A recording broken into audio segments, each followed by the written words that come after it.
Santai. Halo sobat literasi. Oh, ya, sorry. Halo sobat literasi, yuk kita belajar bareng. Hari ini kita akan belajar. Salah kan? Baru juga mulai. Halo sobat literasi. Halo sobat literasi, yuk kita belajar bareng.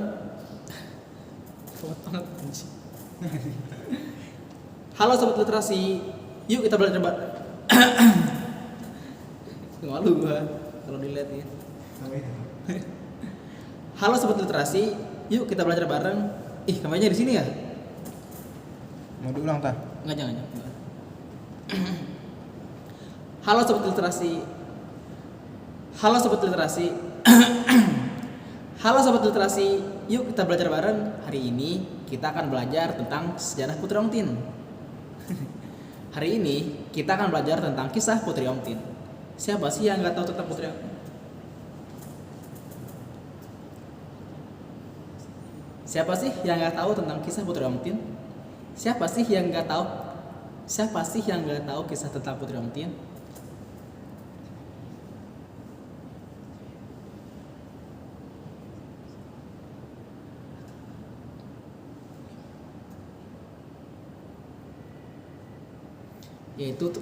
Yaitu kisah tentang Putri Choi.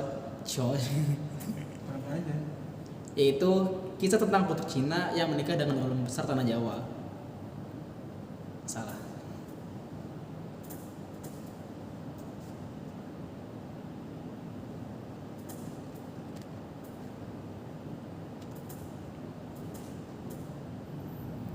Siapa sih yang gak kenal dengan Putri Ongtin?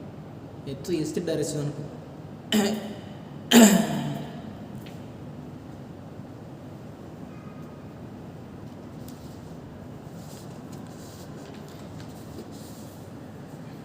istri salah satu Sunan Gunung Jati.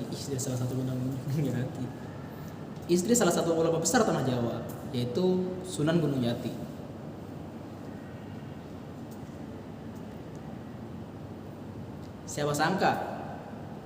Siapa sangka kisah ini ternyata ada kaitannya dengan Vihara Banten Lama. Siapa sangka ternyata kisah ini ada kaitannya dengan vihara yang ada di Banten Lama.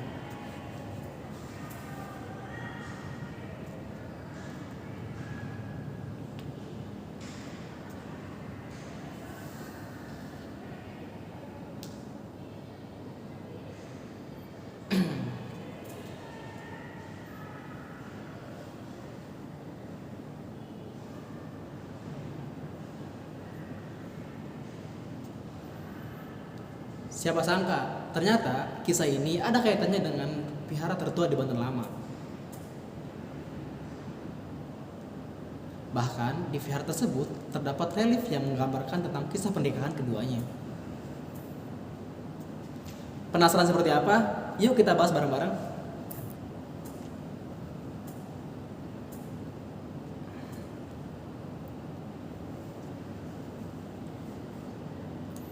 Jadi gue sebutin gitu kayak putri dari anak kaisar Cina.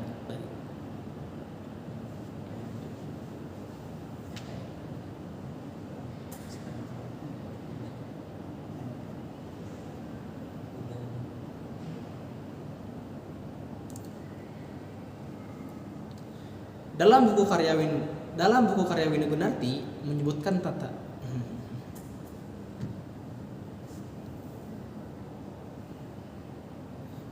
tentang kecantikan Putri Ongtin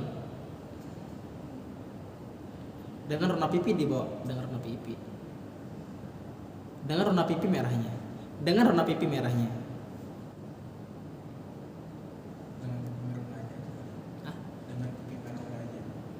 Iya. Dengan pipi merah meronanya.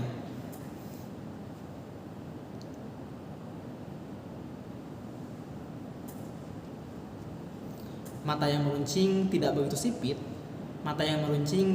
sipit.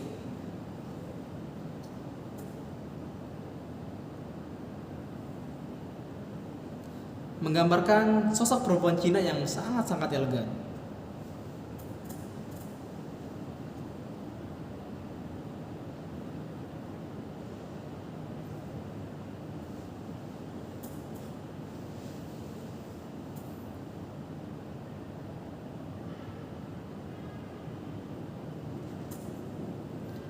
Putri Omtin memiliki nama asli Putri Ling Omtin.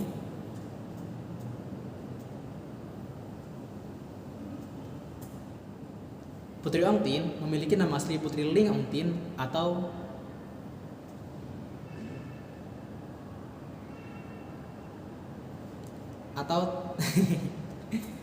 atau Putri Tan Hong Tinio atau Putri Tan Hong Tinio.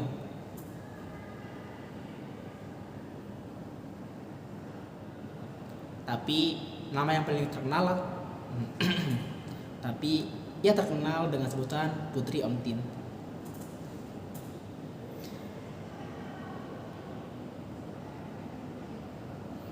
Merupakan putri dari Kaisar Honggi,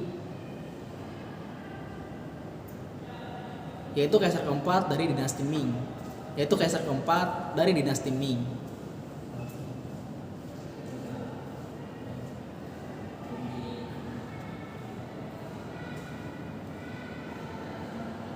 Kaisar Honggi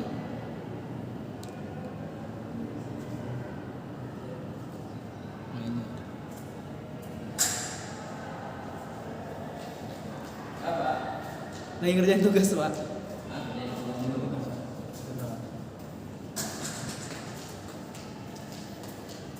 Tadi Philip apa ya? Philip Khoury.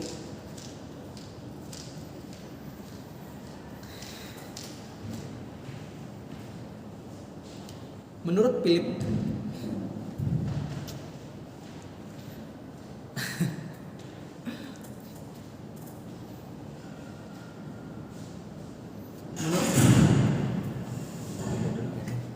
jangan Bedanya nih. jangan gini takut nanti Itu kelamaan. enggak semoga aja. Masang trik. Masang. Apa? Bener.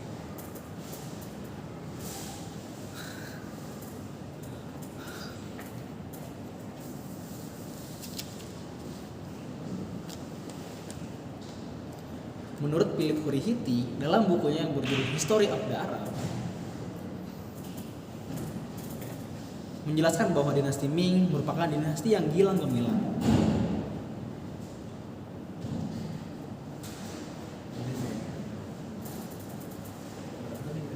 Dijeda dulu.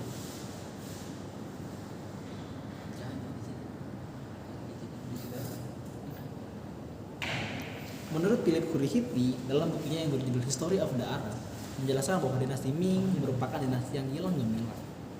Artinya dinasti ini merupakan dinasti yang banyak sekali kemajuan dalam. Itu kan di suara lu kalah gitu. Iya. Enggak ini mau latihan dong. Jangan ini ntar nggak sesuai sama ini.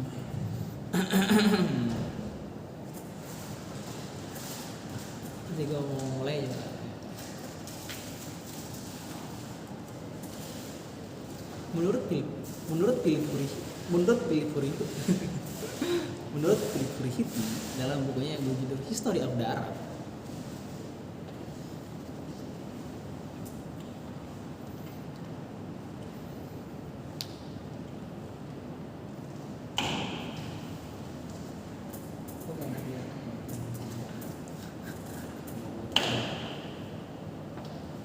Gimana apa tuh?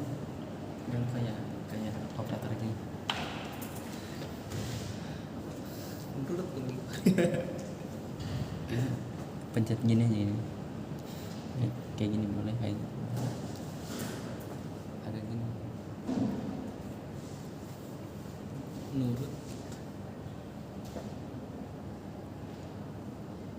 menurut Philip Khoury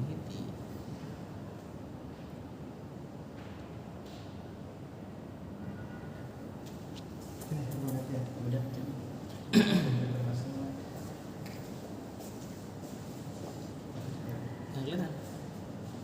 Iya. Kan belum.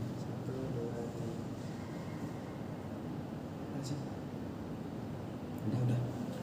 Jangan banyak. gue mulai ya.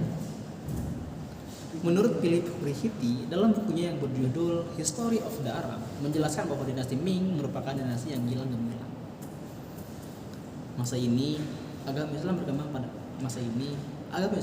pesat. masa ini agama Islam berkembang pesat di Cina. Kencengin aja. Nanti ini yang latihan dap. Malu kalau ada doang. Gak apa-apa. Berkecil di kalian bagi tugas nggak apa-apa. Menurut Bill Kurihiti dalam bukunya berjudul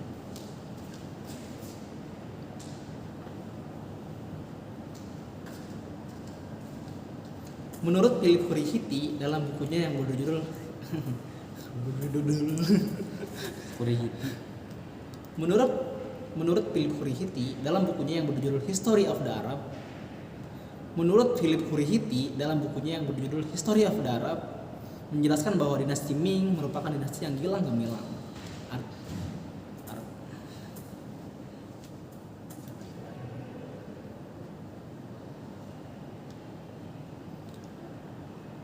Pada masa ini agama Islam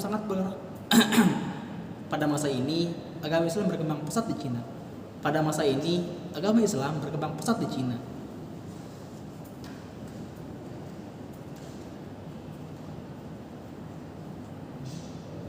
Islam bukan lagi berkembang pada kaum pendatang aja.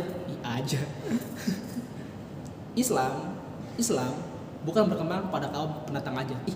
Saja. Islam bukan hanya berkembang pada kaum pendatang. Cepat banget. Islam bukan berkembang hanya kepada kaum pendatang saja. Islam bukan hanya berkembang pada kaum pendatang saja. Bahkan telah berkembang pada keturunan-keturunan di Cina. Punten ya Pak. Ya Pak.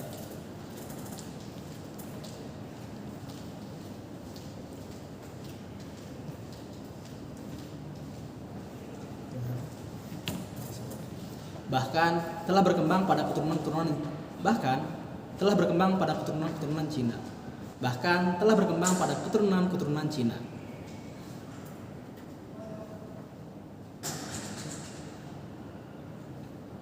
Bahkan banyak masjid yang dibangun di Cina. Bahkan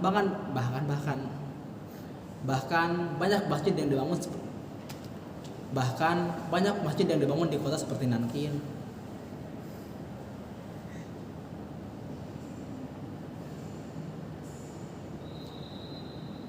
Bahkan banyak masjid yang dibangun di kota seperti Nankin, Xi'an.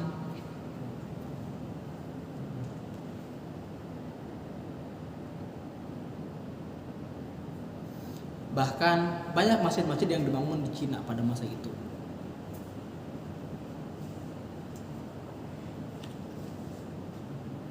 Bangunan masjid bahkan tidak kalah indah seperti halnya kuil. Perpaduan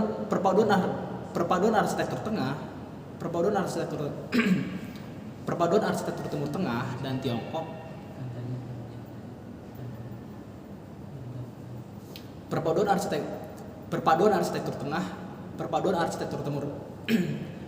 Perpaduan arsitektur Timur Tengah dan Tiongkok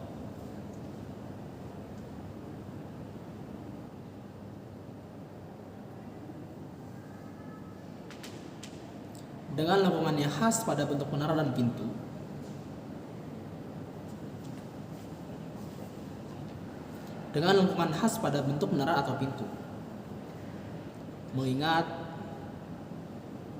Mengingat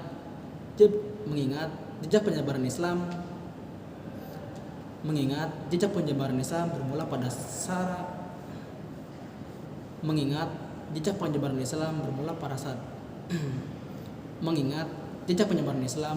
dari para saudagar-saudagar Arab.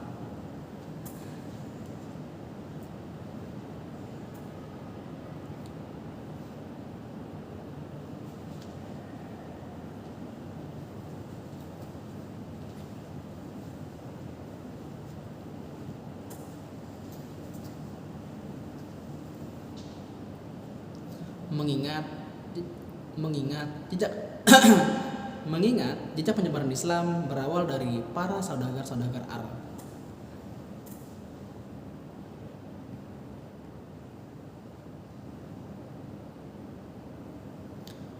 Dalam buku karya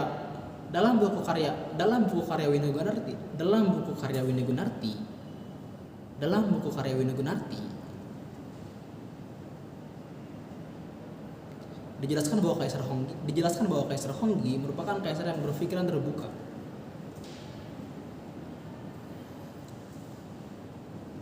Dijelaskan bahwa Kaisar Honggi merupakan kaisar dengan pemikiran yang sangat-sangat terbuka.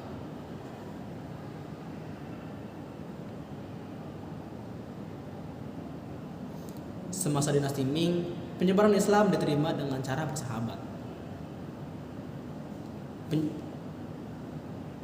Pada masa dinasti Ming, penyebaran Islam diterima secara bersahabat. Pada masa dinasti Ming, penyebaran Islam diterima secara bersahabat.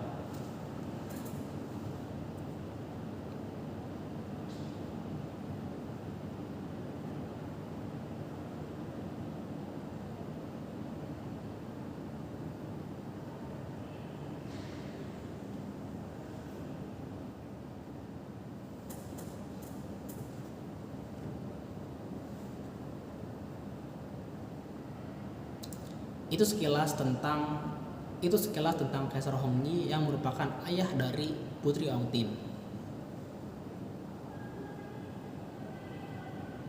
Nah, Putri Ongtin ini selain memiliki paras yang cantik, dia juga merupakan pribadi yang sangat-sangat cerdas.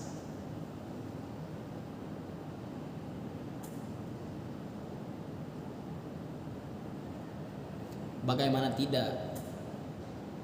Di istana, Kaisar mengajarkan pengajaran tentang kitab-kitab klasik kepada anak-anaknya.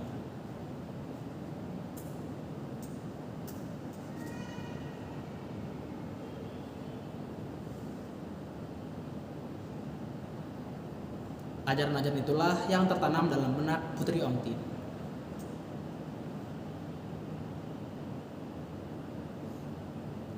Putri Ongtin juga memiliki karakter yang sangat-sangat bijaksana. Lalu dia juga seorang penyair.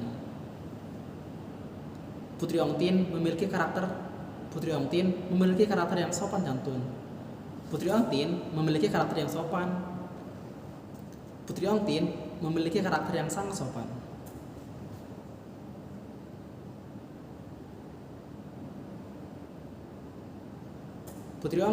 memiliki karakter yang sangat sopan, bijaksana, juga merupakan seorang yang sangat-sangat penyayang. Suara gue gede gak?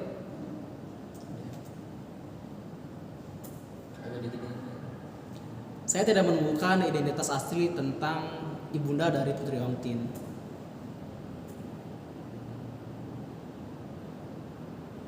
Tapi dijelaskan dalam buku yang berjudul Chinese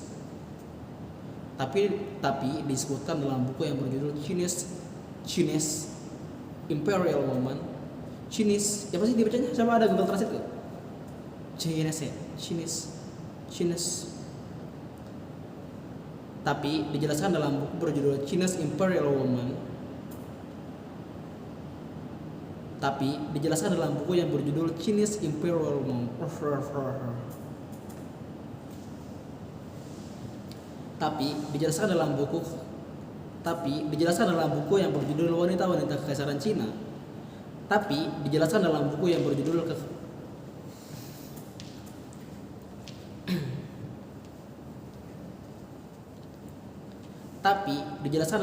berjudul Wanita-wanita Kekaisaran Cina.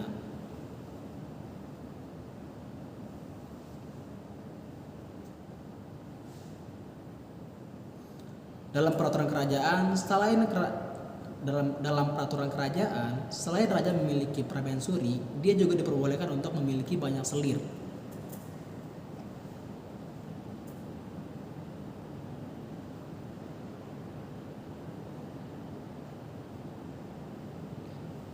Tapi kembali lagi, tidak ada catatan pasti tentang seberapa banyak selir yang dimiliki oleh Kaisar Honggi.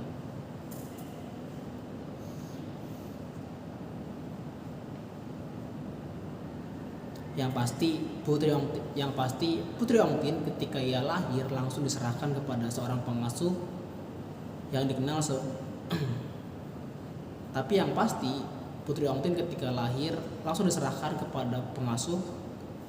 Tapi yang pasti ketika Putri Ongtin lahir, ia langsung diserahkan kepada seorang pengasuh yang bernama Nona Shu. nonasyu. Tapi yang pasti ketika Putri Ongtian lahir, ia langsung diserahkan kepada seorang pengasuh. Tapi yang pasti ketika Putri Ongtian lahir, ia langsung diserahkan kepada seorang pengasuh bernama Nonasyu.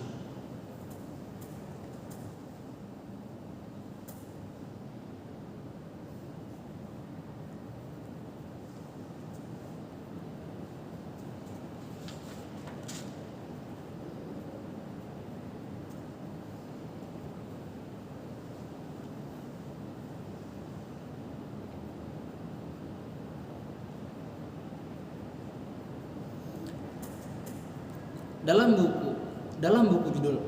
buku yang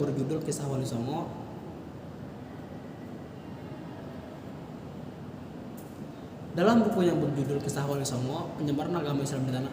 Dalam buku yang berjudul Wali Songo, penyebaran agama Islam yang di tanah. Dalam buku berjudul Wali Songo, penyebaran agama Islam. Dalam buku yang berjudul Wali Songo, penyebaran agama Islam di tanah Jawa. Dalam buku yang berjudul Wali Songo, dalam buku yang berjudul Kisah Wali Songo, penyebaran agama Islam di tanah Jawa, menjelaskan kedatangan Putri menjelaskan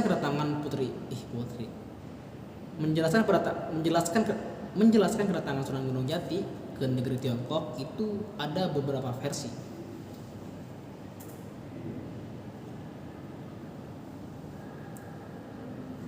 Ada yang menyebut Sunan Gunung Jati datang ke Tiongkok melalui undangan dari sekretaris kerajaan. Tapi ada juga kisah mistis yang menceritakan tentang kedatangan Sunan Gunung Jati ke Tiongkok.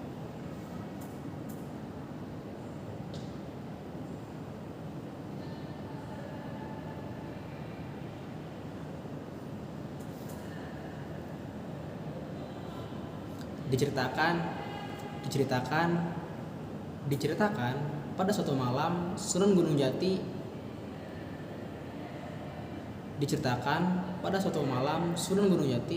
tadi gue nyebutnya Syarif Hidayatullah Sunan Gunung Jati awal-awalnya.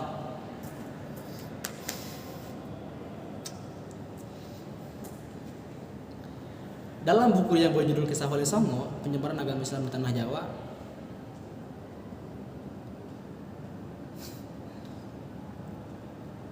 menjelaskan tentang kedatangan Syarif Hidayatullah ke negeri Tiongkok itu ada beberapa versi yang menyebutkan. Ada yang menganggap Syarif Hidayatullah datang ke Tiongkok itu melalui undangan dari sekretaris kerajaan. Namun ada juga kisah mistis.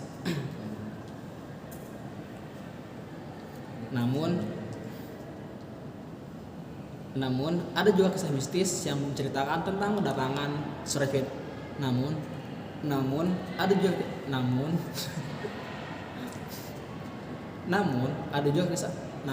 ada juga kisah mistis yang menyebutkan tentang kedatangan Syarif Hidayatullah ke Tiongkok. Namun ada juga kisah mistis yang menyebutkan kedatangan. Namun ada juga kisah mistis yang menceritakan tentang proses kedatangan Syarif Hidayatullah ke negeri Tiongkok. Diceritakan, saya keren banget dari luar.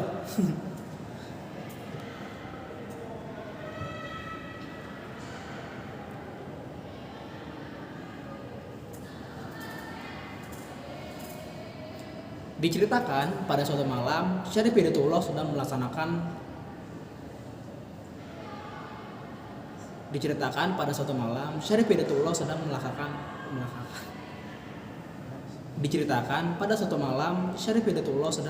sholat tahajud di rumah. Nah, beliau tidak merasa khusyuk sholat tahajud di rumah, lalu beliau berangkat ke masjid untuk melaksanakan sholat tahajud. Tapi di masjid juga ternyata dia tidak bisa melaksanakan sholat tahajud dengan khusyuk.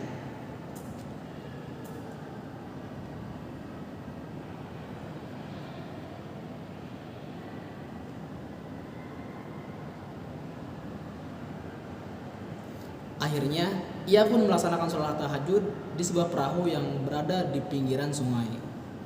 Beliau pun tertidur di dalam perahu tersebut. Beliau pun tertidur di atas perahu tersebut. Lalu beliau pun tertidur di beliau pun tertidur di atas perahu tersebut. Lalu ketika membuka mata, beliau sudah berada di negeri Tiongkok.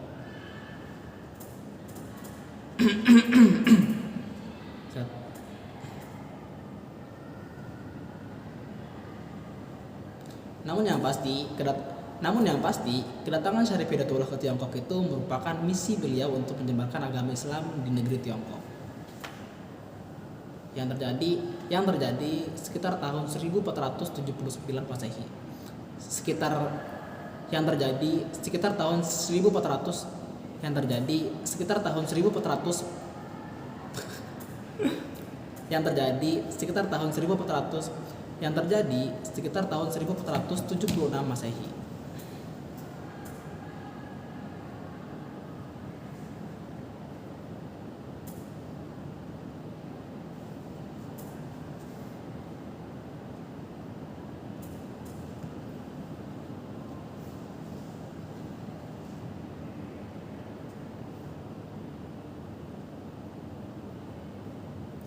Dalam cerita-cerita sejarah banyak sekali yang menyebutkan versi-versi tentang bagaimana cara Putri Yongtin bertemu dengan Syarif Hidayatullah. Di sini mari kita bahas bareng-bareng.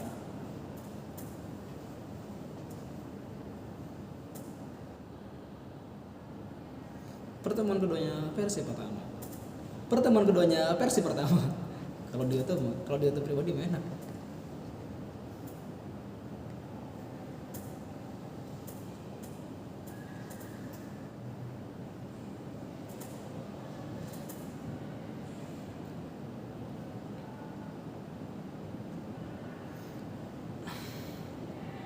Dalam kisah masyarakat Cirebon,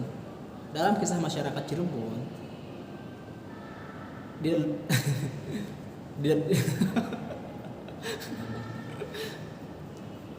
dalam buku karya Matsuki, di dalam buku karya Matsuki,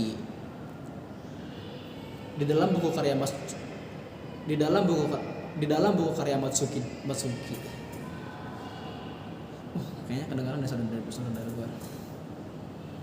Dalam kisah masyarakat Cirebon, di dalam buku karya Mas Duki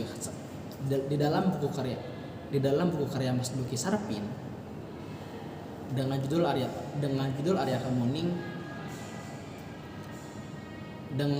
Kemuning keturunan Kaisar Cina dengan judul Arya Kemuning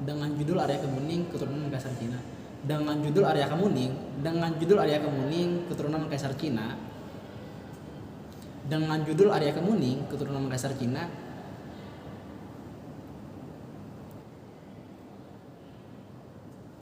digambarkan bahwa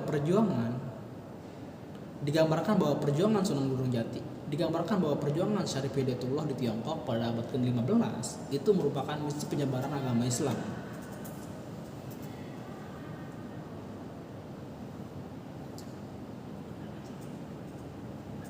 Terkhusus di negeri Tatar bagian Cina.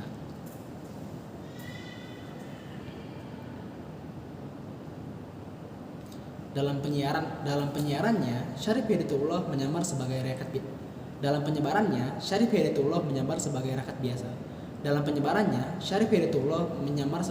biasa.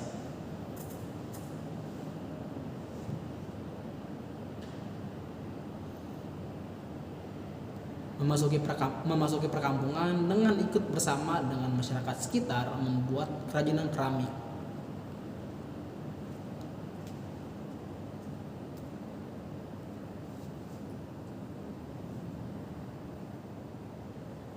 Memasuki perkampungan dan berbaur dengan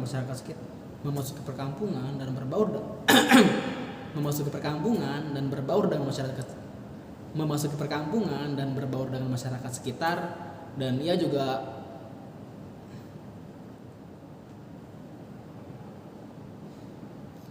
dengan ikut membuat keramik seperti guci dan piring.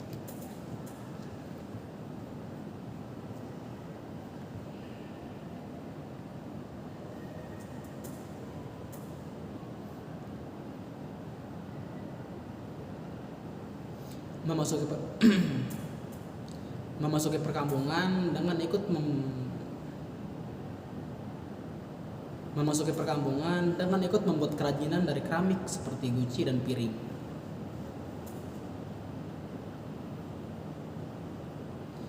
Memasuki perkampungan dengan ikut membuat kerajinan keramik seperti guci dan piring.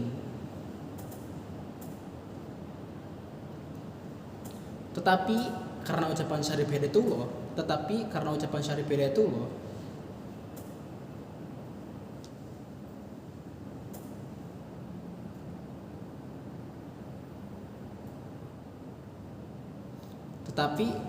ucapan Syarif Hidayatullah, yaitu seusap metu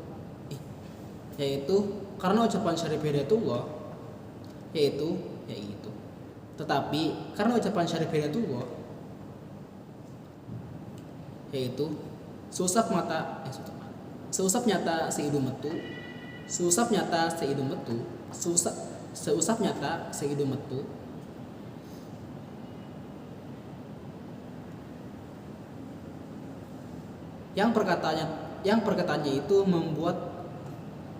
yang perkataannya itu menjadi kenyataan.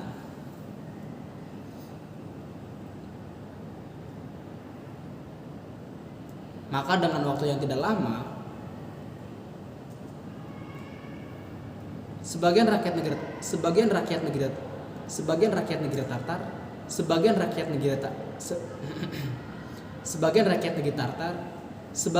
negeri Tartar menjadi percaya dan memeluk agama Islam.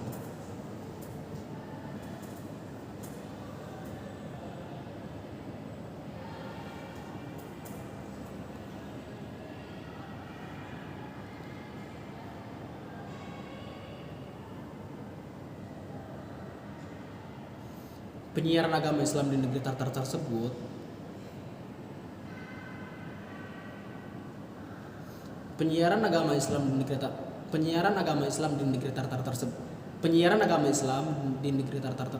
Penyiaran agama Islam di negeri Tartar tersebut secara tidak langsung ternyata diketahui oleh kaisar yang memimpin negeri tersebut.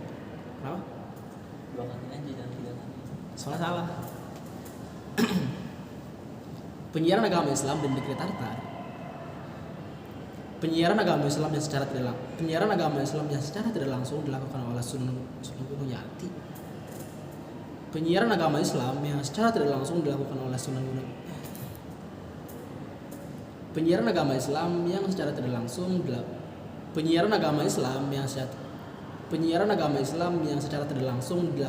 Syarif Hidayatullah di negeri Tartar akhirnya dapat diketahui oleh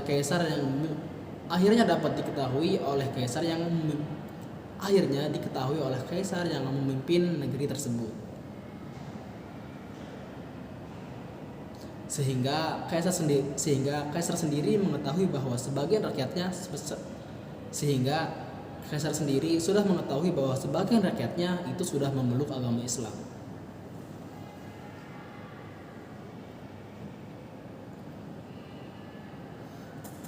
Dari kejadian itu, kaisar bermaksud untuk mengusir Syarif Hidayatullah dari negerinya.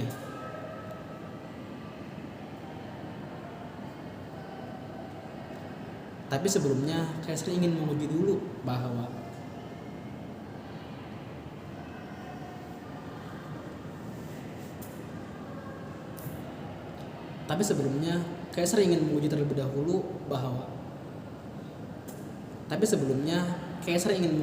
sampai sejauh mana kesaktian yang dimiliki oleh Syarif Hidayatullah.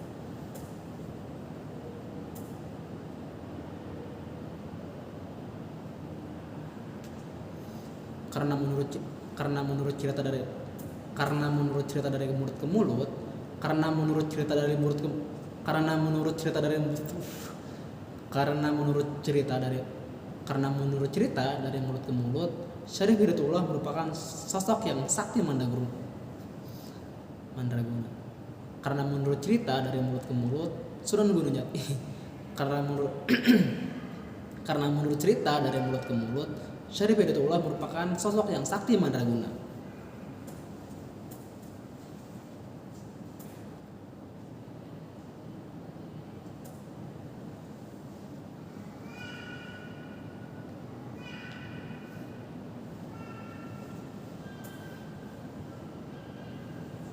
Dalam buku karya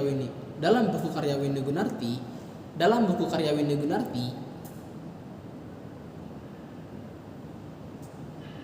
yang berjudul Putri Ongtin, kisah perjalanan putri Cina ke tanah Jawa.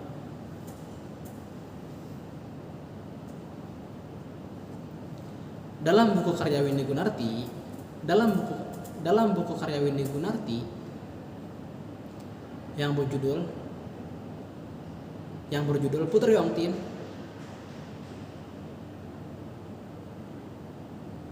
yang berjudul Putri Ongtin, kisah perjalanan putri Cina.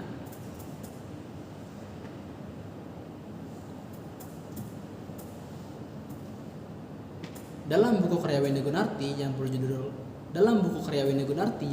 Putri Ongtin,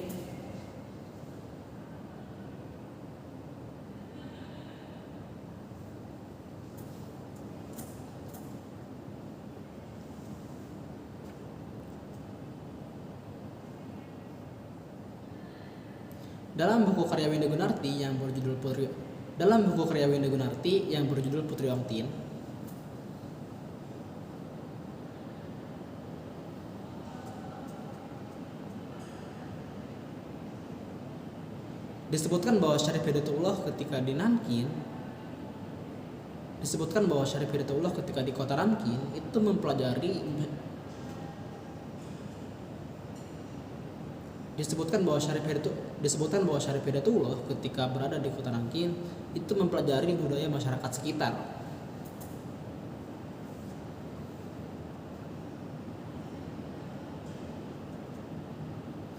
Ia mengamati bahwa negeri Tiongkok merupakan negeri yang terkenal dengan pengobatan tradisional. Ia mengamati bahwa negeri Tiongkok itu merupakan negeri yang dia mengamati bahwa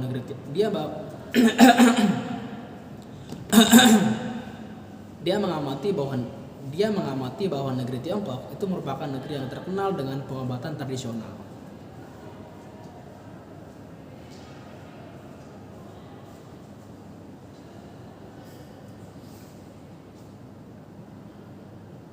Ia pun menggunakan jalan pengobatan tradisional itu dengan pengobatan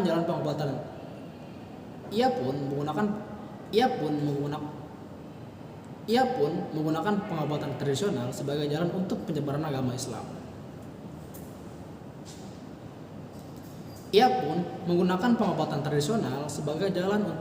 agama Islam.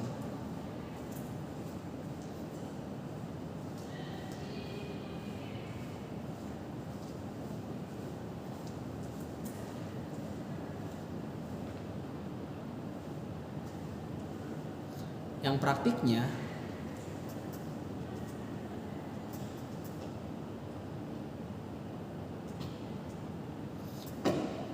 ia pun menjalankan praktik pengobatan dengan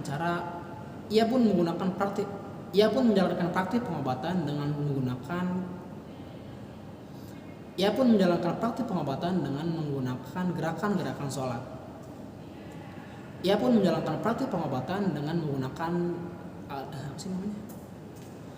pun menjalankan praktik pengobatan dengan menggunakan gerakan-gerakan sholat.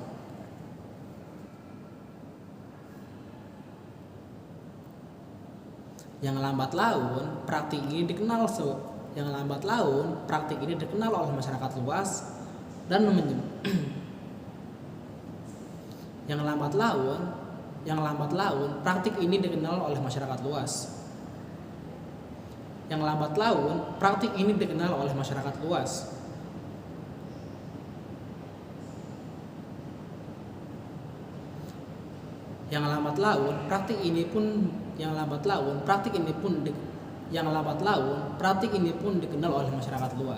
karena pengobatannya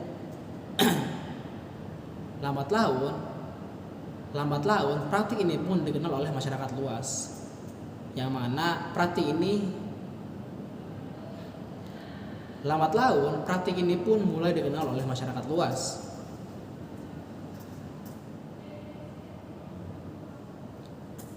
Sehingga sejak itulah Syarif Hidayatullah dikenal sebagai sang tabib.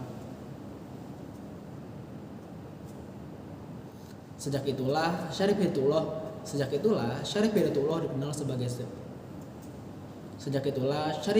dikenal sebagai sang tabib.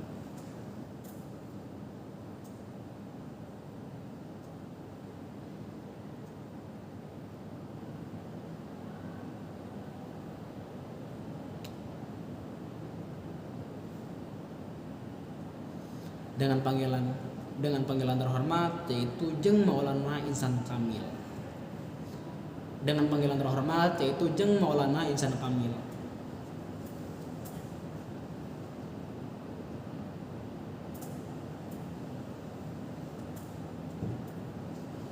Maka sang tabib itu pun mulai terkenal di negeri Tiongkok. Hingga Putri Ong Tin ingin bertemu dengan sang tabib tersebut. Hingga Putri Ong Tin pun ingin bertemu dengan sang tabib tersebut.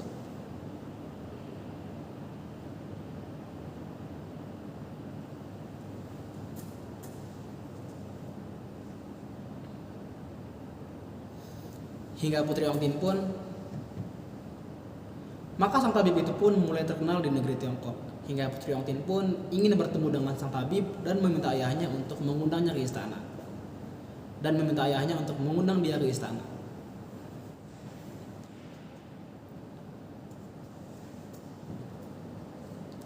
Satu hal yang membuat Putri Ong Tin penasaran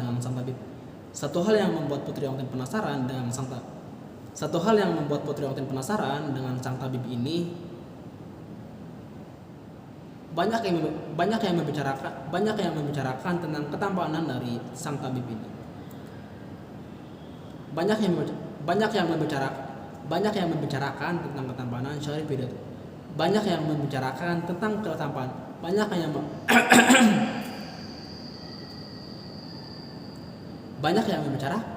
membicarakan tentang ketampanan Syarif Hidayatullah. Banyak yang membicarakan tentang ketampanan Syarif Hidayatullah.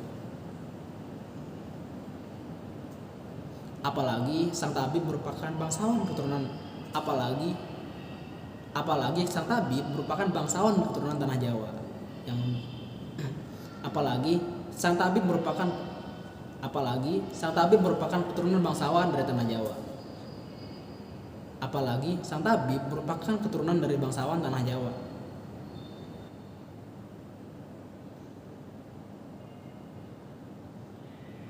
Apalagi sang tabib merupakan keturunan dari bangsawan tanah Jawa dan Timur Tengah. Penampilannya tentu berbeda dengan pemuda-pemuda Tiongkok lainnya. Penampilannya tentu berbeda dengan pemuda-pemuda keturunan Tionghoa.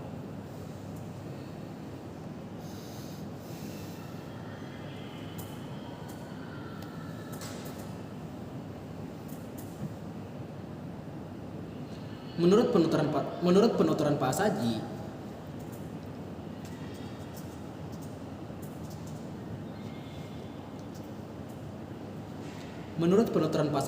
yang merupakan humas dari Vihara Banten Lama, menurut penuturan Pak Saji yang merupakan humas dari vihara tersebut, menurut penuturan Pak Saji yang merupakan humas dari Banten Lama, menurut penuturan Pak Saji yang merupakan humas dari Vihara Banten Lama, menyebutkan bahwa kedatangan Putri Ong Tin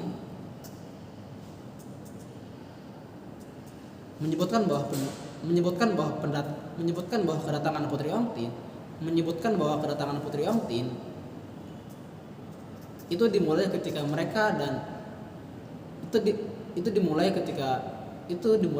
Putri Ong Tin bersama para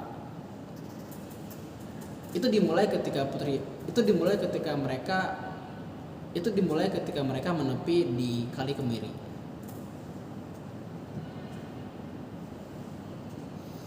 Itu dimulai ketika mereka menepi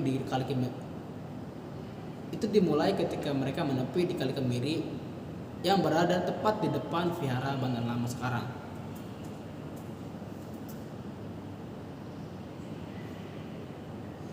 yang konon yang konon yang konon katanya di kali tersebut banyak sekali pohon-pohon kemiri sehingga kali tersebut disebut dengan sehingga kali tersebut mendapat sehingga kali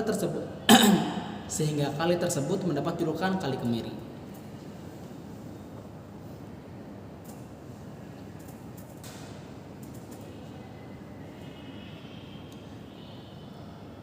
Setelah menepi untuk melanjutkan perjalanan, mereka harus menunggu angin arah barat daya. Sembari menunggu arah angin barat daya, mereka berbaur dengan masyarakat sekitar.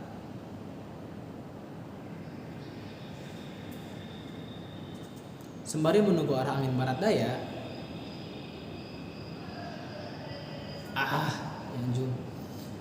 Sembari menunggu arah angin barat daya, mereka singgah di pemukiman sekitar dan berbaur dengan masyarakat sekitar. Ada pula awak kapal yang menikah dengan masyarakat sekitar.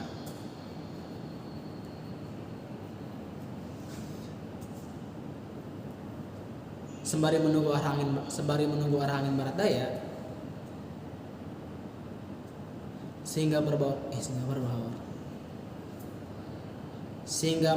sembari menunggu arah angin barat daya, mereka singgah dan berbaur dengan masyarakat lokal. Banyak anak kapal yang menetap bahkan menikah dengan masyarakat lokal. Banyak anak kapal yang menetap bahkan menikah dengan masyarakat lokal.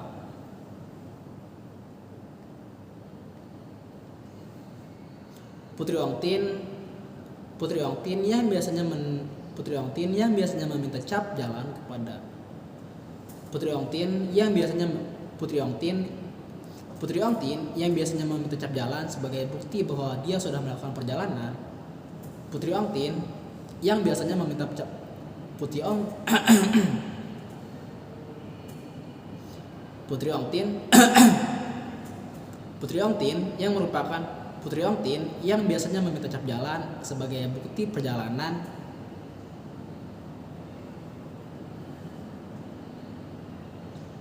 berusaha untuk mencari pemimpin lokal.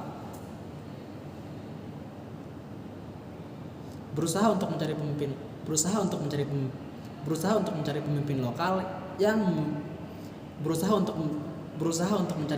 lokal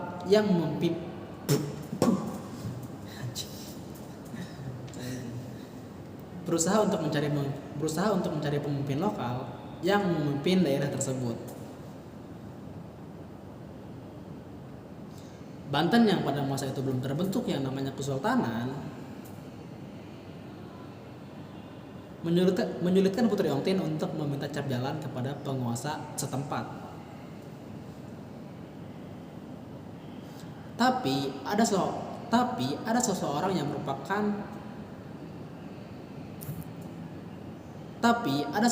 merupakan orang yang dihormati di daerah tersebut.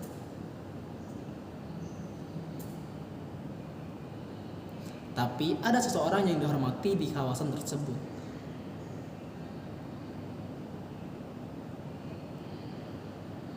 Tapi ada seseorang yang dihormati di kawasan tersebut, yaitu Syarif Hidayatullah.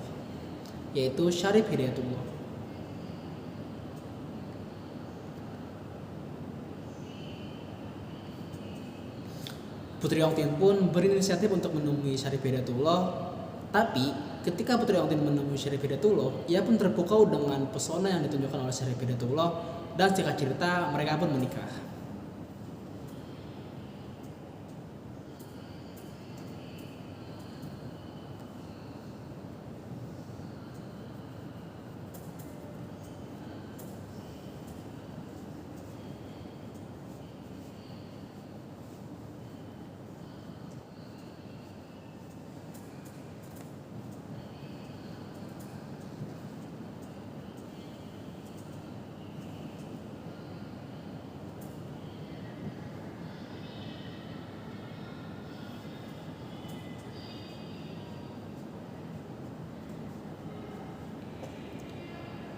Namun dari beberapa versi pertemuan keduanya, Ada kisah yang menyebutkan bahwa,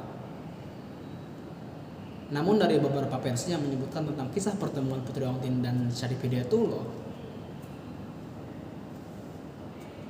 ada kisah rakyat yang cukup terkenal. Ada kisah rakyat yang cukup terkenal.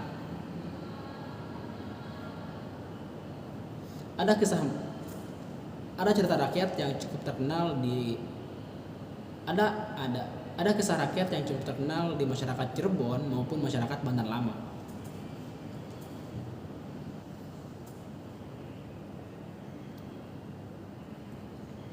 Ada kisah bahwa Syarif Hidayatullah yang merupakan sang tabib terkenal di Tiongkok.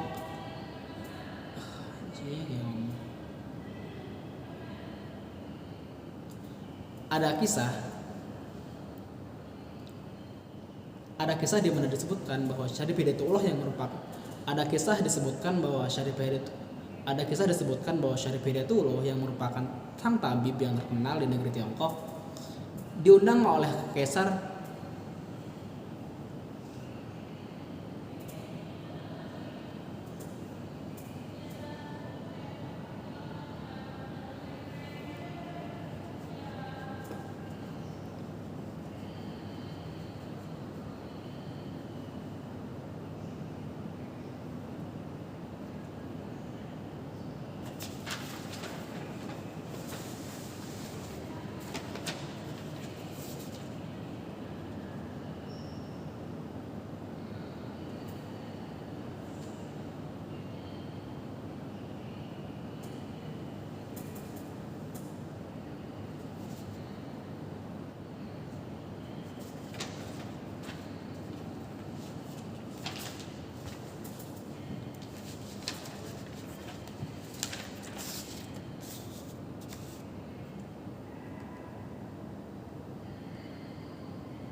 dari beberapa versi yang disebutkan memang kita tidak tahu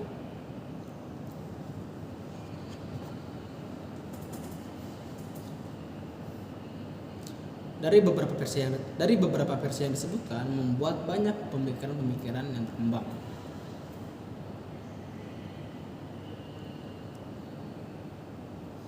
Dari beberapa versi yang disebutkan membuat banyak juga versi-versi yang menyebutkan tentang pernikahan Syarif Hidayatullah dan Putri Ongtin.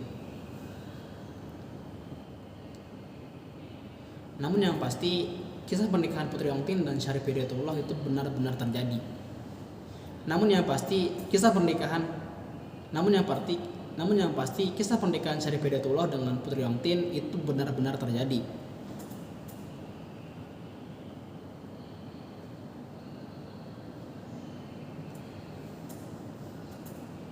Putri Ongtin menjadi istri